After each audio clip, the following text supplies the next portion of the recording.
पिछले कई वर्षों से मराठी भाषा को शास्त्रीय भाषा का दर्जा मिले, ऐसी मांग की जा रही थी, जो आज पूर्ण हो गई है। केंद्र सरकार के इस फैसले का जहां राज्य में स्वागत किया जा रहा है, वहीं नवी मुंबई के वाशी में मनसे की ओर से पटाखे फोड़कर उत्सव मनाया गया। राज ठाकरे ने पिछले लोकसभा चुनाव में महागठबंधन सरकार में समर्थन करते हुए कुछ मांगे की थी, जिनमें प्रमुख मांग ये भी थी कि मराठी भाषा को शास्त्रीय भाषा का दर्जा मिले, और आज उस मांग को केंद्र सरकार ने स्वीकार कर लिया। पार्टी के गठन के बाद से ही जिस सपने की मांग की जा रही थी वह पूरी हो गई, और राज्य में बोली जाने वाली विभिन्न भाषाओं के प्रचार प्रसार और विकास के लिए आवश्यक धन अब उपलब्ध होगा। महाराष्ट्रातील असेल, देशात असेल किंवा जगातल्या सगळ्या मराठी जनांची ही मागणी होती की या मराठी भाषेला अभिजात भाषेचा दर्जा मिळावा। पक्ष स्थापनेपासून महाराष्ट्र नवनिर्माण सेनेने ही सुद्धा सातत्याने मागणी केली होती। शिवतीर्थावर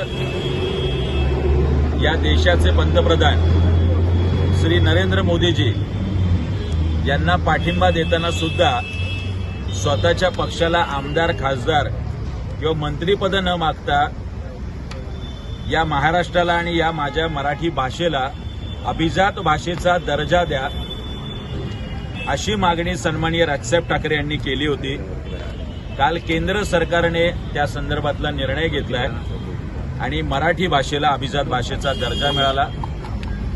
त्याचंच कौतुक करायला, त्याचा जल्लोष करायला, केंद्र सरकारचे आभार मानायला आणि राजसाहेबांचे आभार मानायला समस्त या नवी मुंबईकरांच्या वतीने, मराठी जनांच्या वतीने वाशीच्या या छत्रपती शिवाजी महाराज चौकात आज आम्ही तो जल्लोष, उत्साह करायला, फटाक्यांची आतषबाजी करायला आणि मराठीचा जयघोष करायला आज आम्ही सगळे इथे जमलोय।